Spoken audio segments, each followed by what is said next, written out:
Friends subscribe करंतु ओडिया जियो channel को एवं दबांतु ही बेल को जहा फल आपनकु सब वीडियो अपडेट सबुठारु प्रथमे मिलिबो। फ्रेंड्स जीवन सबुठारु कठिन परिस्थिति रे एही परी लोक केबे मधे धोखा दे पारंती, तेणु एमानक उपरे केबे मधे भरोसा करंतु नाही। चाणक्य नीति जीवनर कटु सत्यता तथा अनुभव उपरे आधारित एक सत्य अटे, जहा उपरे अमल करी मनुष्य केतेगुड़े प्रॉब्लम ठारू बंची पारिबो। एठारे कौनसी प्रकार धर्म एवं नियमर कथा कुआ जाय नहीं, केवल आपनको सावधान पूर्वक खुशी एवं सुरक्षित जीवन यापन करबा पई अग्रसर करिथाय।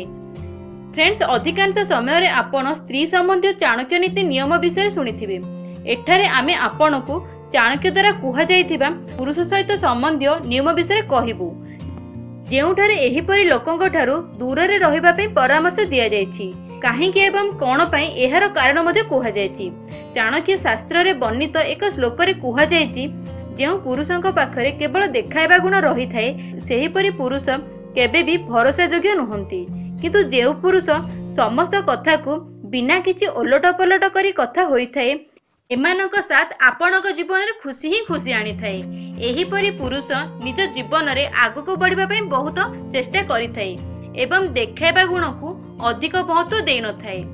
एहार विपरीत जेउ पुरुष निजको आकर्षण शक्ति रे बांधी थाए अर्थात निजर सजबाज उपरे अधिक ध्यान दे थाए, सेमानक हृदय बहुत सचोट होई न थाए।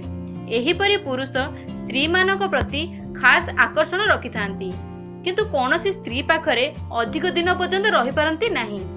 जीवनर जेकोसी सिचुएशन रे एमाने आपनको धोखा दे पारंती, तेणु एमानक ठारू जेते संभव दूर रे ही रुहंतु।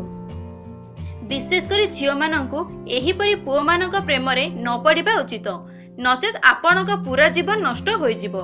तो फ्रेंड्स चाणक्य द्वारा कुहा जायथिबा एही सेही पुरुष माने जेउ मानक ठारू आपनकु दूरे रहिबाको पड़िबो, कारण एमाने जीवनर जेकोसी सिचुएशन रे मध्ये आपनकु धोखा दे पारंती। आशा करूची फ्रेंड्स वीडियोटी आपनकु पसंद होइथिबो। जदि पसंद आसे तेबे लाइक निश्चय करंतु। ता सहित वीडियोटी को निज फ्रेंड्स और रिलेटिव भितर शेयर करी समस्त को जणांतु।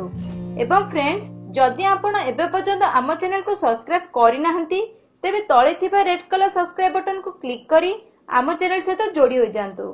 धन्यवाद फ्रेंड्स।